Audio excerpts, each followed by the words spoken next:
Assalamu alaikum. We are going to continue with chapter 2 describing motion. We covered these points in our last lecture and now we are going to continue with the rest. We actually saw how are we going to calculate the speed, what is speed, what is the difference between speed and velocity, how to look at the equation that is formed by this distance speed, and then we also looked over how to use that equation and further studied distance time graphs and how we can find speed from it. Now we are going to start with acceleration and we will continue with these things.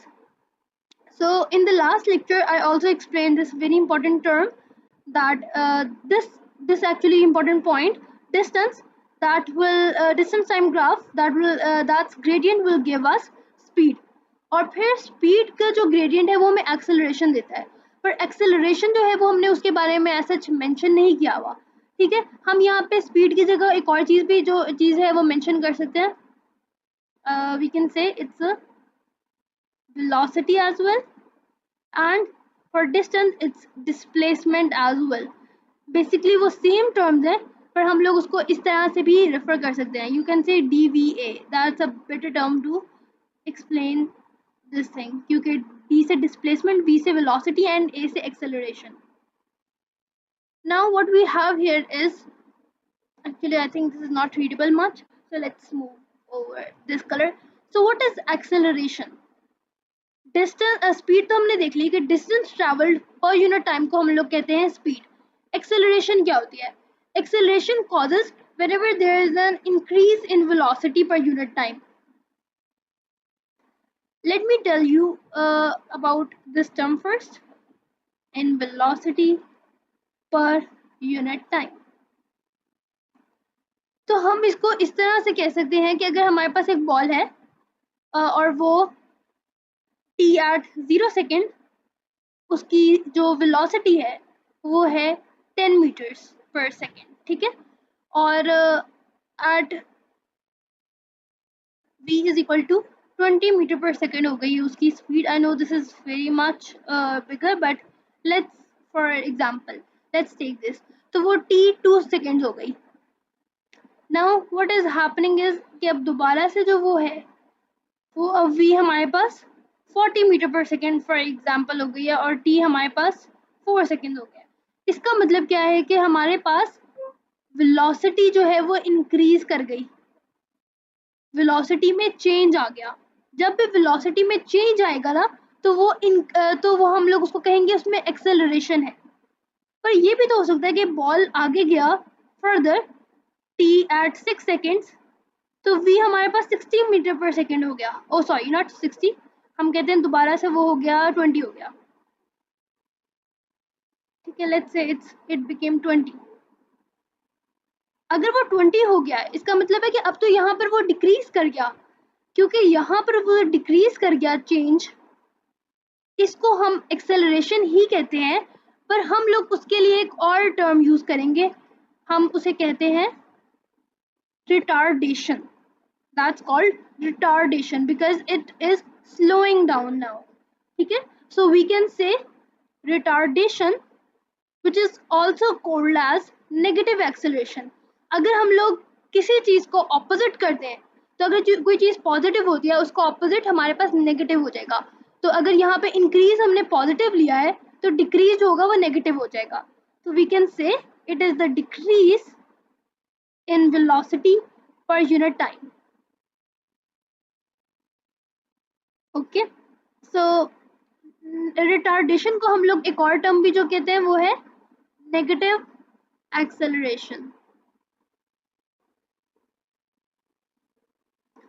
So acceleration in general is the change in velocity, but अगर हम लोग acceleration को specifically बात करें तो the correct definition will be the increase in velocity per unit time is acceleration and decrease in velocity per unit time is retardation. Now as we know these things, now what is acceleration, what is retardation, and there is one more word and key term that is also used, so you should know as well: deceleration. I hope the spellings are correct. There should be another C. probably, right? So deceleration is also decreasing. You can say it's a decreasing acceleration. That's where the word came from. So deceleration is also another word for it as well. Now there are different types of types of acceleration. We have studied speed kb, uniform speed and non-uniform speed. Similarly, we have uniform acceleration. I'm just going to write ACC, and non-uniform acceleration. So what is a uniform acceleration? Uniform acceleration is such an acceleration where velocity of an object changes in equal amounts. Velocity of an object, give me a second. So here we can see, I just wrote it for ease. So uniform acceleration is something velocity of an object changes in equal amounts in equal time intervals. एक equal time में equal amount का increment हो रहा है, and non uniform acceleration में होगा कि velocity जो है object की वो change होगी unequally in equal time intervals. We can see from this diagram as well. यहाँ पर ये ball जो है स्टार्टिंग में इनिशियली 2 मीटर पर सेकेंड है, देन ये 4 मीटर पर सेकेंड हो गया, देन ये 6 मीटर पर सेकेंड हो गया. यहाँ पर भी 2 का इंक्रीमेंट है, यहाँ पे भी 2 का इंक्रीमेंट है, यानी कि एड ऑन है. यहाँ पे अगर टाइम इंटरवल्स भी देखा जाए तो टाइम इंटरवल भी +2 और +2 के साथ ही चल रहा है. लाजमी नहीं है कि +2 हो सकता है, ये +3 और +3 भी हो, पर मेन चीज़ ये है कि आपस में ये वेलोसिटीज़ का आपस में सारों का सेम इंक्रीमेंट होना चाहिए और टाइम का आपस में इंक्रीमेंट जो है वो इक्वल इंटरवल्स होने चाहिए. सिमिलरली अगर हम यहाँ पे भी देखें तो यहाँ पे भी हमें +2 और +2 ही देखने को मिल रहा है. बट अगर हम लोग फर्स्ट वाला देखें 2 से 3 हो रहा है, इसका मतलब है यहाँ +1 हो रहा है. अगर एक दफ़ा +1 हो गया, नाउ वी कैन से कि it should be +1 as well, it should be 4 metre पर सेकेंड, बट यहाँ पर ये 5 है, इट्स +2 ओवर हियर. तो ये दोनों मैच आपस में नहीं कर रहे हैं. That is why this is non uniform acceleration and this is uniform acceleration to begin. All right, now you know these two terms as well. Let me give you an idea, क्योंकि अभी हमने कहा कि जो acceleration होता है it's basically an increase in velocity per unit time, or in short change in velocity per unit time. अगर हम लोग acceleration और deceleration दोनों को combine करें, अगर हम इन दोनों की इकट्ठे बात कर रहे होंगे तो हम ये कह सकते हैं कि इन दोनों के लिए हम लोग change in velocity per unit time, हम सिर्फ और सिर्फ इस डेफिनेशन को देखकर इसका फॉर्मूला बना सकते हैं. एक्सेलरेशन जो होता है उसको हम लोग ए से रिप्रेजेंट करते हैं, इसका ये यूनिट वो है, सिंबल है. और इसके साथ अब change in velocity, change in velocity, velocity के लिए लेट मी एक्सप्लेन यू कि हमारे पास दो जो सिंबल्स होते हैं, एक होता है u और एक होता है v. हम जो u है वो यूज करते हैं फॉर इनिशियल वेलोसिटी, जो कि मोमेंट जो भी बॉल की स्टार्टिंग में होती है, and v is called final velocity, जो कि फाइनल वेलोसिटी हमारी है.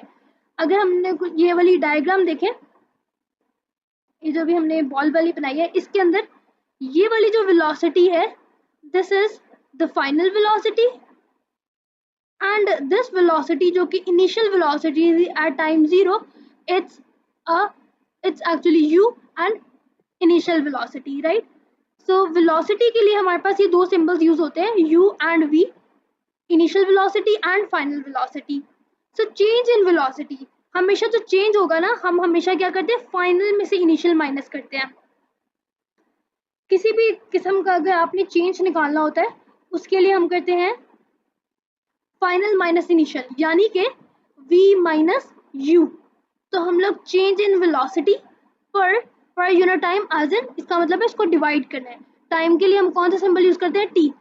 तो ये उसका एक्सेलरेशन का हमारे पास फॉर्मूला बन जाता है कि a is equals to v minus u over t. This is the formula. And you will also see एक और की टर्म है जो I just want to mention. अगर एवरेज स्पीड की बात की जाती है तो हम लोग इस तरह लिखते हैं, v लिख के उसके अगेंस्ट इनको कहते हैं एंगल ब्रैकेट्स, एंगल ब्रैकेट्स लगाते हैं हम लोग. एवरेज को रिप्रेजेंट करने के लिए हम लोग क्या यूज करते हैं, angle brackets. is the formula that we use for acceleration. And we have initial, you can also call it like final speed, initial speed, and then time and acceleration. And just for review, S is distance or displacement, right? Now we know the basic things. Now let's move on to some graphs, so you will be able to understand them more properly now, as you have already gone through distance time graph. So as we mentioned कि speed time graph का जो gradient होता है, that is acceleration. If that is acceleration,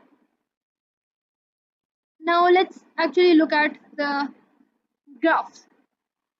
Here are some graphs that you can already see.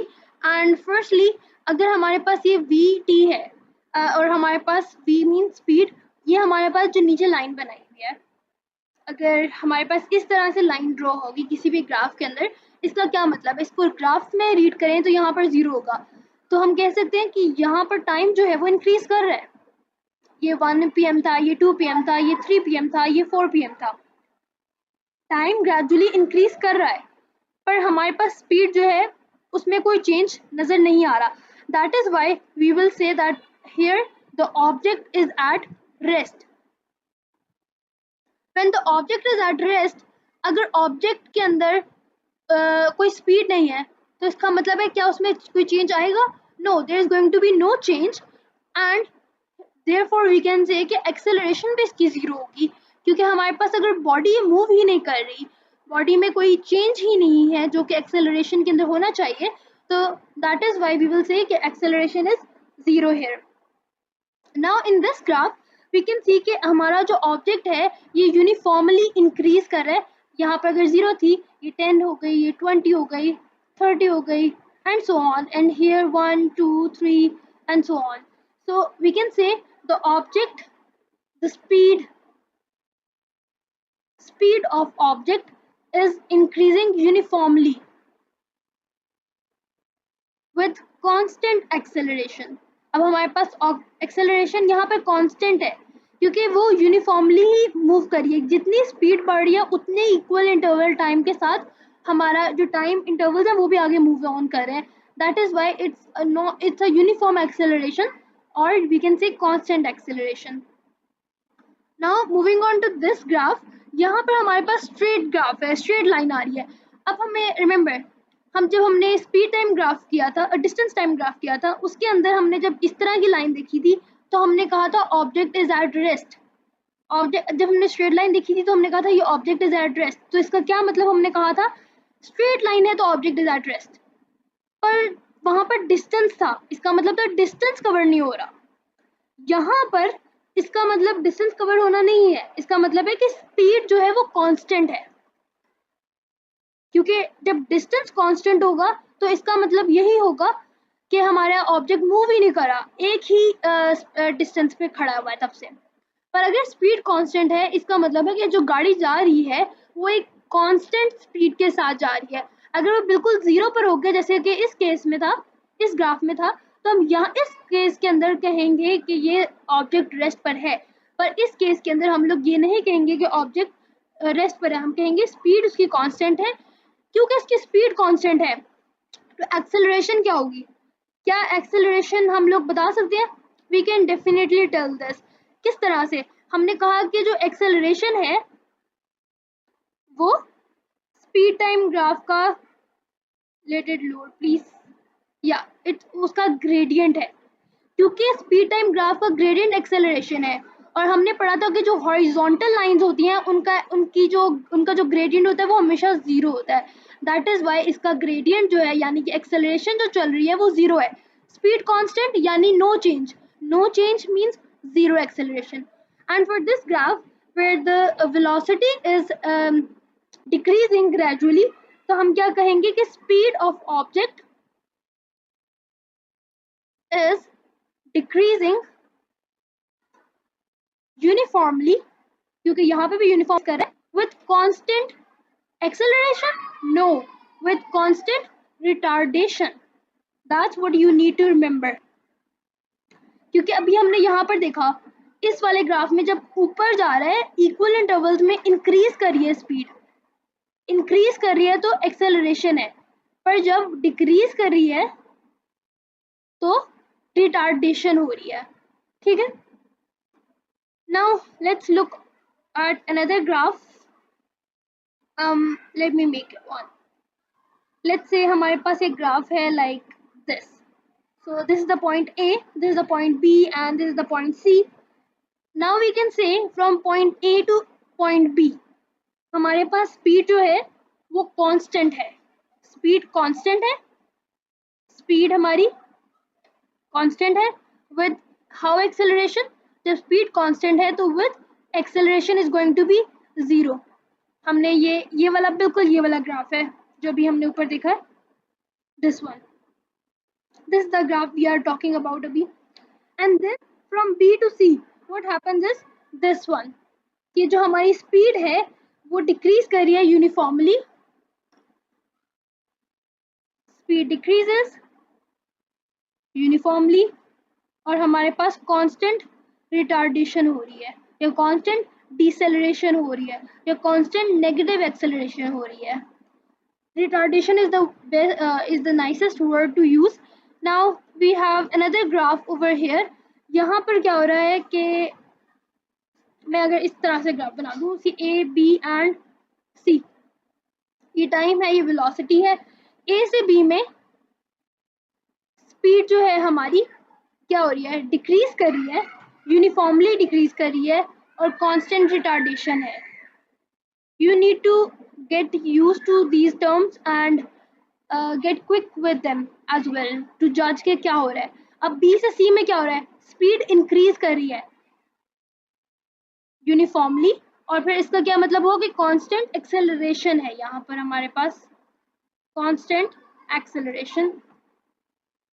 Now let's look at, अगर हमारे पास किसी time पर, अब लाजमी नहीं है कि हमारे पास हमेशा स्ट्रेट लाइंस ही अवेलेबल हो।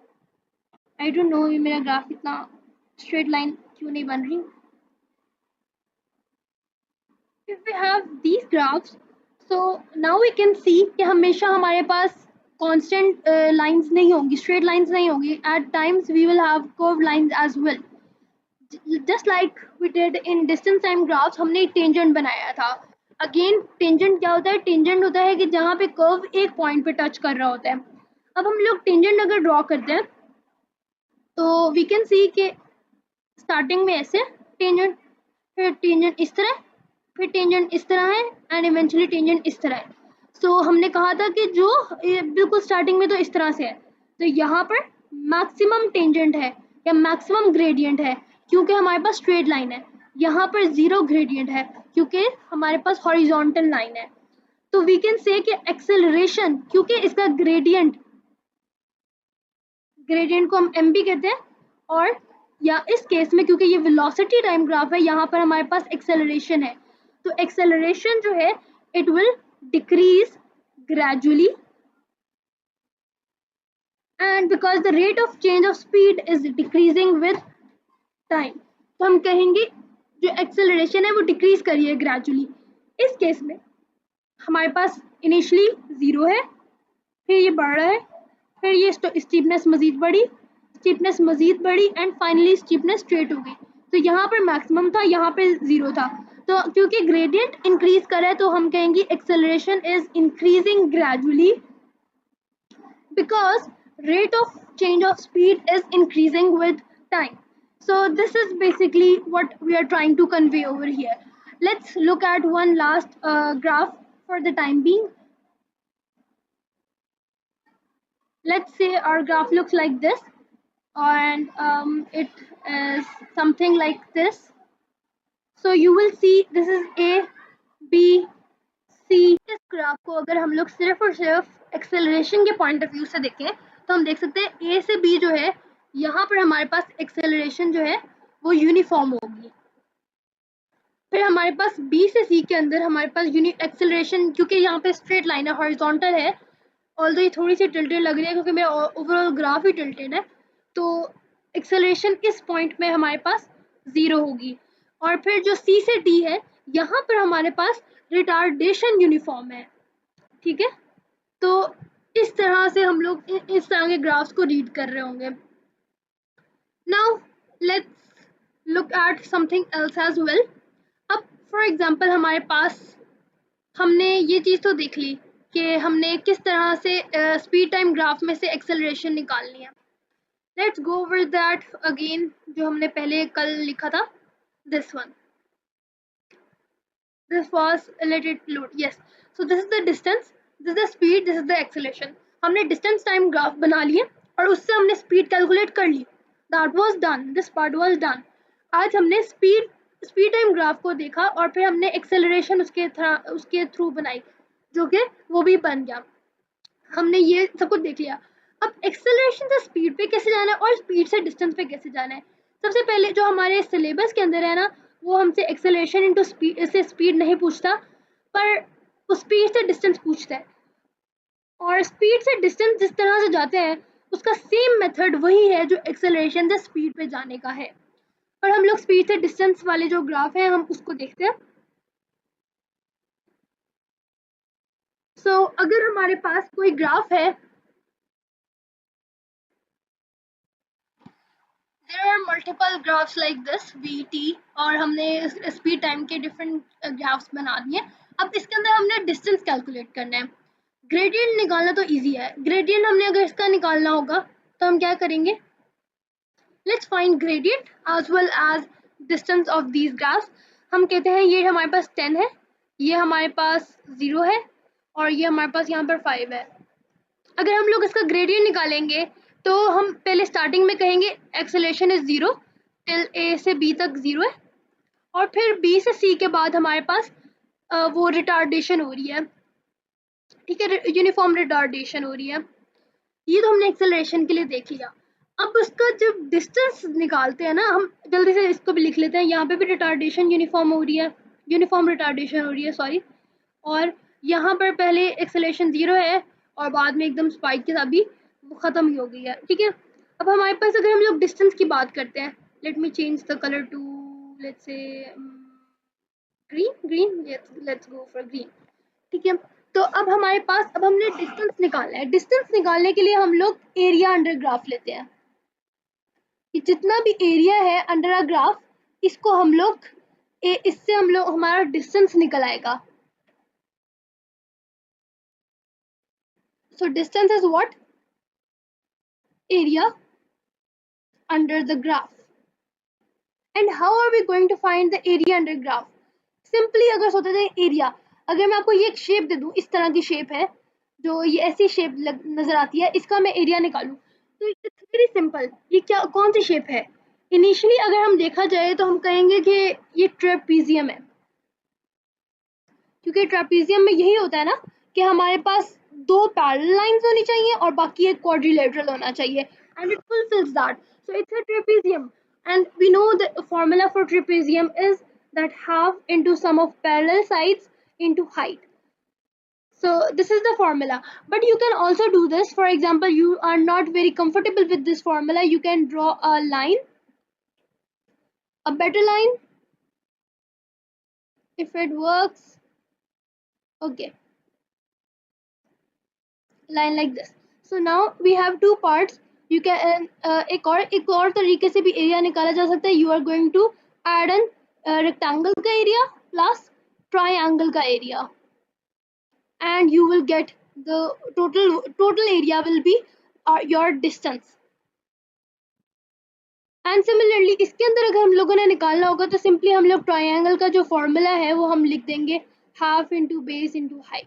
और अगर हम लोग यहाँ पे रेक्टेंगल का फॉर्मूला जो है सिंपली लेंथ इंटू ब्रेथ, हम लोग, या लेंथ इंटू ब्रेथ, कुछ भी लिखा जा सकता है, हम उसको फाइंड कर लेंगे और इस तरह हमारा डिस्टेंस एरिया अंडर ग्राफ हमारे पास आ जाएगा।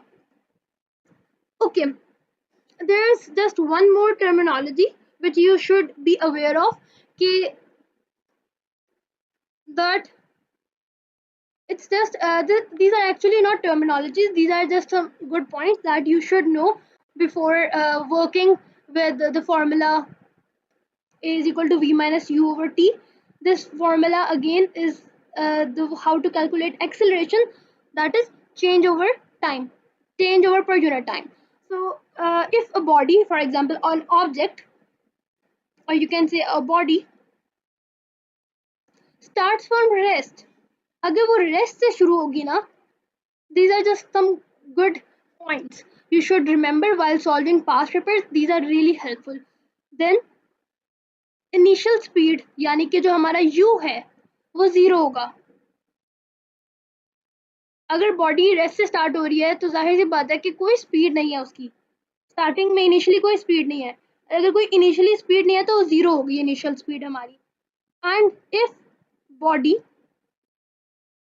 if a moving body, ठीक है, to be specific, if a moving body comes to rest, अगर हमने किसी ने कोई एक सिनेरियो है उसके अंदर उसने बताया कि एक बॉडी मूव करी थी, एक कार थी मूव करी थी और इवेंचुअली वो एक पॉइंट पर जाके रेस्ट पे चली गई, उस केस में हम लोग कहेंगे कि जो हमारी फाइनल वेलोसिटी है या फाइनल स्पीड है that is 0, v is equal to 0.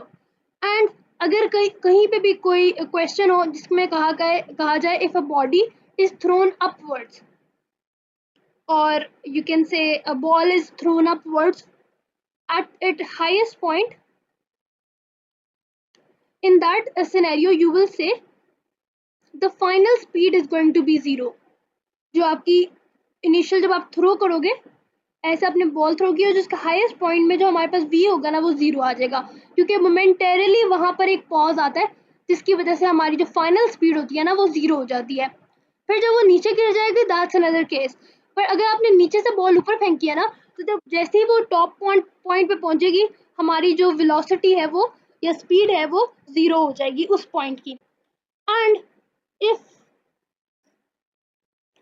A body falls freely, for example आप बालकनी में खड़े हो या टेरेस में खड़े हो, बॉल नीचे, इनिशियल स्पीड 0 होगी क्योंकि बॉल अभी आपके हाथ में है और आप बॉल फेंक रहे हो.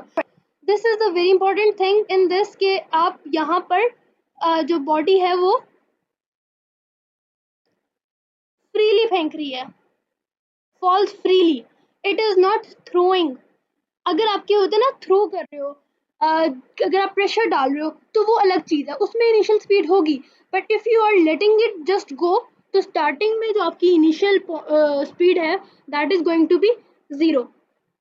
And one more point, the last one, that the time taken to reach the maximum height, जितना मैक्सिमम हाइट अगर आपने एक बॉल फेंकी है तो उसको मैक्सिमम हाइट में पहुंचने को लगा है ना उतना ही टाइम जो है उसको time taken to return the original position. These are the points that will help you in your past papers a lot. So what happens is कि अगर आपने बॉल नीचे से फेंकी है तो जितना उसको मैक्सिमम हाइट पहुंचने में उसको अगर 10 सेकेंड्स लगे हैं ना तो उसी तरह उसको नीचे पहुंचने में भी 10 सेकेंड्स ही लगेंगे. This is always going to be equal. Now let's look at our book and we can see acceleration. We know that. What is acceleration? We know speed, velocity, vector, scalars. हमने vector quantity, scalar quantity last class में ही देख ली थी कि speed is scalar, S for speed, S for scalar, V for velocity, V for vector. Speed time graphs हमने देखे थे, बहुत ज़्यादा देखे थे. यहाँ पे भी अगर हम लोग इस ग्राफ को दोबारा से रीड ऑन करें सो वी कैन सी कि ए से बी, ये वाला पॉइंट जो है ए वाला, इसमें क्या हो रहा है कि it is sloping upwards, so the speed is increasing and the train is accelerating. तो हमारी एक्सेलरेशन जो है वो इंक्रीज कर रही है. बी में क्या है कि अगर हम लोग ऊपर से ना पढ़ें फिर भी हम बता सकते हैं कि बी हमारे पास हॉरिजॉन्टल है तो स्पीड कांस्टेंट है और यहाँ पर हमारे पास एक्सेलरेशन जो होगी वो 0 हो जाएगी. Horizontal, so the speed is constant as we mentioned. Steady means it's not changing, so a is equal to 0. And then we have c here. अब इसमें क्या है, sloping downwards, so the speed is decreasing and the train is decelerating, or you can say the train is actually decelerating में सिर्फ एक c आता है. I was right initially और मुझे फिर लगा शायद 2 आते हैं. Anyways, तो डिसलरेटिंग होता है या रिटार्डेशन हो रही होती है और डी में फाइनली वो दोबारा से हॉरिजॉन्टल हो गए, यानी क्योंकि ये बिल्कुल एक्स एक्सिस के ऊपर स्ट्रेट लाइन है तो हम कहेंगे यहाँ पर स्पीड भी 0 है और एक्सेलरेशन दोनों 0 है. So the speed has decreased to 0 and the train is stationary. Object is at rest. Stationary भी हम rest को ही कहते हैं. ठीक है. उसके बाद हमारे पास कुछ क्वेश्चंस हैं. देखते हैं हम लोग इनमें से कौन सा क्वेश्चन, एक आध क्वेश्चन कर लेते हैं. Okay, finding distance travelled. ये देखो हमने अभी यही बात अभी डिस्कस की कि अगर हमारे पास फॉर एग्जांपल ये था, ये एक स्ट्रेट लाइन थी, तो इसके अंदर से अगर हम लोगों ने इसका वो निकालना है एरिया अंडर ग्राफ, तो हम इसको सिर्फ मल्टीप्लाई करेंगे 10 इंटू 20 और हमारे पास आंसर आ जाएगा 200 मीटर्स और ये हमारा डिस्टेंस हो गया. सिमिलरली नाउ हम लोग अगर ये वाला देखें तो इसमें भी हमारे साथ यही हो रहा है. हम इस पर फॉर्मूला लगा रहे हैं 1/2 into base into height. And I think there are just more worked examples and questions. And further हमारे पास जो नेक्स्ट टॉपिक था that was calculating speed and acceleration. और हमने देख लिया कि कैलकुलेटिंग स्पीड किस तरह से करते हैं, change in velocity over time taken. अगर हम लोग इसको भी मजीद मेंशन कर देते हैं, although we have already explained it. So as it is written in the book, acceleration is equal to change in velocity. This is the sign कि हम change in velocity करें ना, final minus initial. So change in velocity divided by time taken. And whenever there is a change, हम लोग उसको delta से भी represent करते हैं. So we can say A is equals to delta V over delta T. This is just another way of expressing this formula. This is very clear because हमेशा हमारा V जो होता है वो हमारे पास final होता है और U initial होता है, तो that is why it's really helpful for us. And you can see हम ये देखो alternatively there are two velocities. We could use two symbols. U is initial velocity and V is final velocity, and this is how we write this formula to calculate. And I think there is just one more thing that I have missed, that is the symbol unit for acceleration. I should have explained them with you. So the units are, I think I can explain it. Okay, units जो होते हैं, क्योंकि इसके unit होता है metre पर second square. पर let me explain किस तरह से.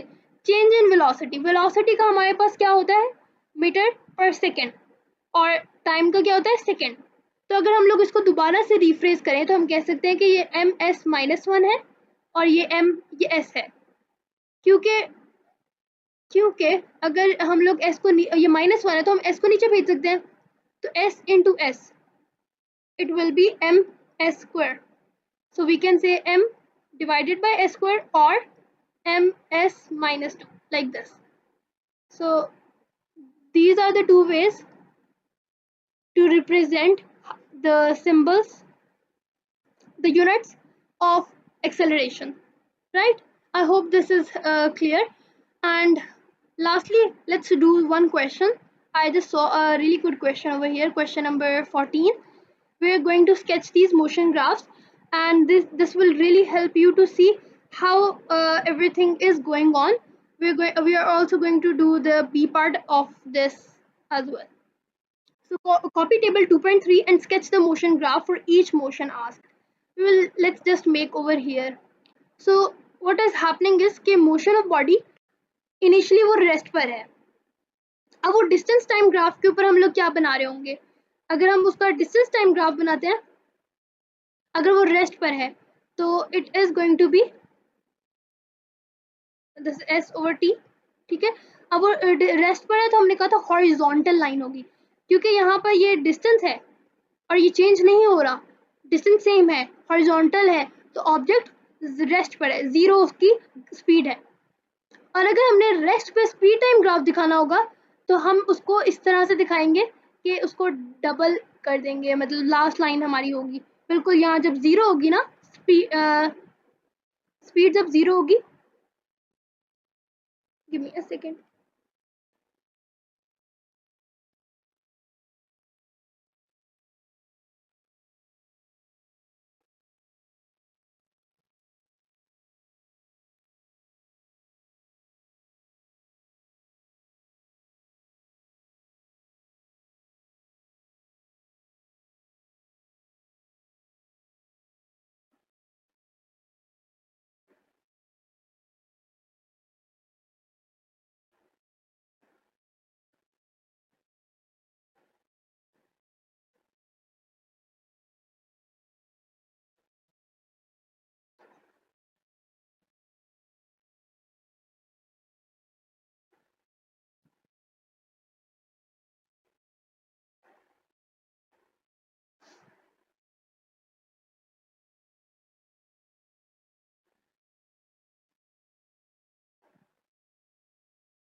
there is just one last thing which I want to mention. This is actually a tip from me, which I have actually done from the previous studies I have done myself. So उसके accordingly मैंने इसको इस तरह से भी याद किया था जब मुझसे कोई चीज़ याद नहीं होती थी. So this was a trick or a tip you can say which most of the time works.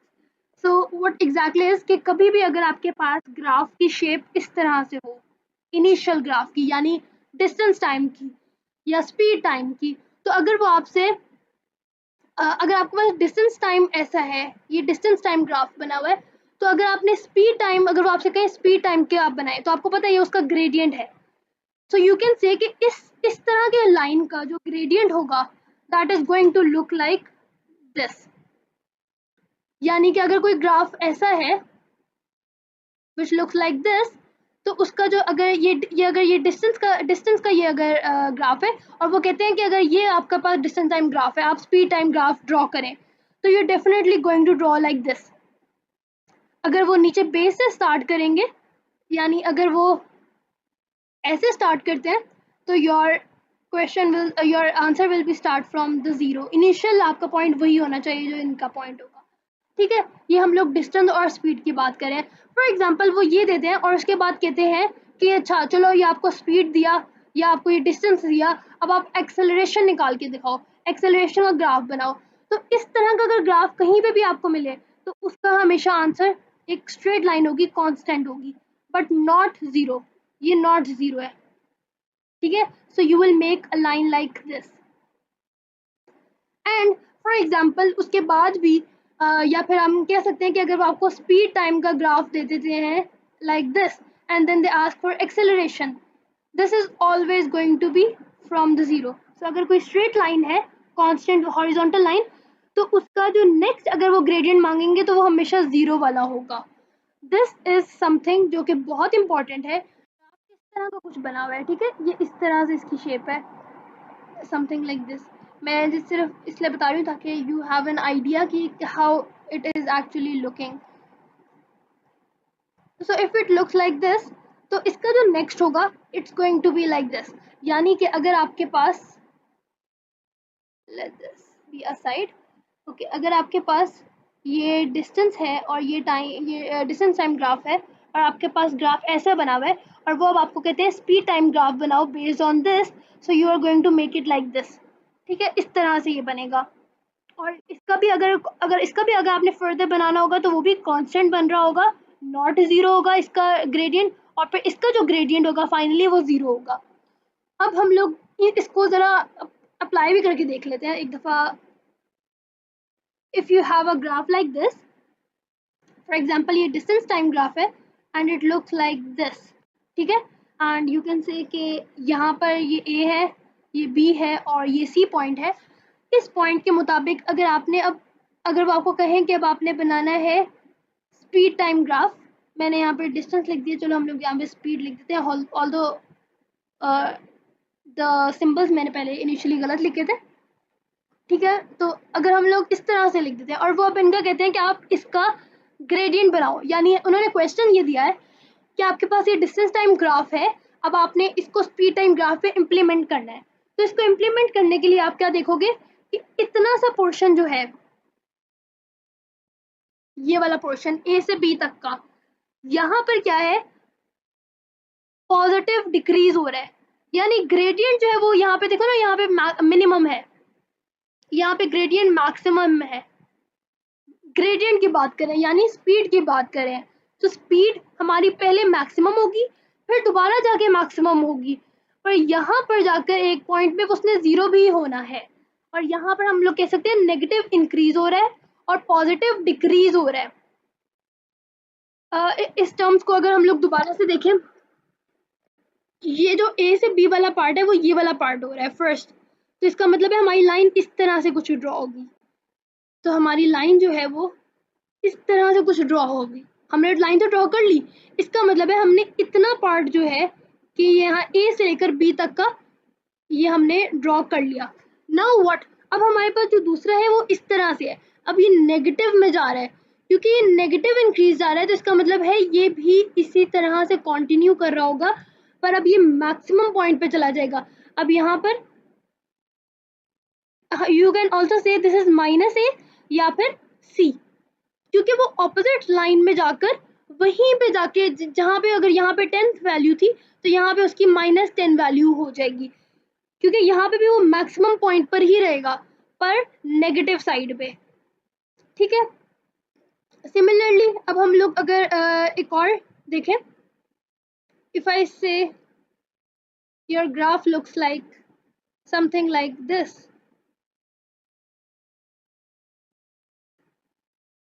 and this is also the distance time graph, and you are supposed to make a speed time graph. How are you going to make it? Firstly you can see कि आपके पास ये point ये A है, ये B है, ये C है, यहाँ पर हमारे पास मैक्सिमम है, यहाँ पे हमारे पास 0 है ग्रेडियंट, और यहाँ पे हमारे पास अगेन मैक्सिमम ग्रेडियंट है। ठीक है, अब हम लोग मैक्सिमम ग्रेडियंट किस तरह देखते हैं? टेंजेंट से। हम लोग कभी भी ये नहीं देखते कि ऊपर है तो मैक्सिमम होगा, क्योंकि हम यहाँ पे भी देख सकते हैं, यहाँ पे ऑल्दो हमारे पास नीचे है पर मैक्सिमम नीचे से भी बन सकता है। ठीक है, तो अब यहाँ पे अगर हम मैक्सिमम ये दोनों हैं वैल्यूज, यहाँ पे ग्रेडियंट 0 आ रहा है, हम कह सकते हैं कि इतना पार्ट जो यहाँ बी से पीछे पीछे वाला पार्ट है, यहाँ पे नेगेटिव डिक्रीज हो रहा है, यहाँ पे पॉजिटिव इंक्रीज हो रहा है। तो अब हम लोग नेगेटिव डिक्रीज कर रहे हैं, तो ये जो है नेगेटिवली डिक्रीज हो रहा है, ग्रेडियंट डिक्रीज हो रहा है और ये नेगेटिव साइड पे जाएगा। तो हम लोग अगर इसका स्पीड टाइम ग्राफ बना रहे होंगे, इसको थोड़ा सा एक्सटेंड कर लेते हैं पहले वाई एक्सिस को नेगेटिव साइड पे भी, तो हमारे पास पहले ये इस तरह का कर्व बन रहा है, राइट, नेगेटिव डिक्रीज, और ये हमारे पास अच्छा ये ऑपोजिट बनाया हुआ है। चलो for this part we can see कि this is going to look like this, and for this part ये जो सेकंड वाला पार्ट है बी से सी वाला, you can see it from here, B से सी, इसका मतलब है ये इस तरह से लाइन बनाएगा, स्लांट लाइन कि अब यहाँ पे भी ये क्या बना रहा होगा, इस तरह से line, this is going to B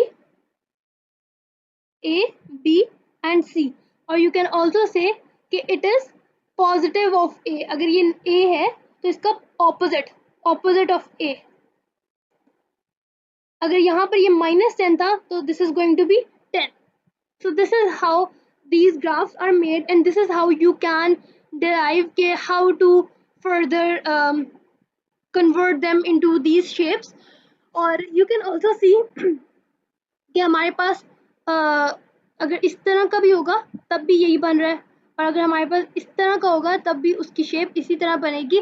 बस हमने इस चीज़ को याद रखना है कि अगर ये वाली चीज़ होगी, अगर इस तरह से बन रहा होगा curve, these are some tips, और you can say कि बस ये नेगेटिव साइड में बन रहा होता है ना, तो this is something you should know, but I think these are some things अगर आपको पहले लॉजिक पता होनी चाहिए, जो कि हमने सारे चैप्टर में की, सारा एक्सप्लेन किया कि किस तरह से लॉजिक वर्क करती है, बट समटाइम्स ऐसा होता है कि आप डाउट में होते हो और आपको समझ नहीं आती, तो उन सिचुएशन में आपकी हेल्प करेगा, पर मेजॉरिटी आपको अपनी अंडरस्टैंडिंग से ही करनी चाहिए। This is just a tip, not actually, हो सकता है कि at times they will ask you the reason as well why this is doing this thing, so make sure you know all of the reason as well, and you can just I wanted to add कि ये positive जो मैंने purple में बनाया है ये positive वाली side में बनता है, और जो ये वाले बनाए हैं ग्रीन वाले ये नेगेटिव साइड जब बन रही होंगी तो उनकी तरफ आपने ये लिखना है। So this is a tip which I thought it would be helpful. So that's it from my side. I hope if you have any questions you can let me know in the comments, and till then take care.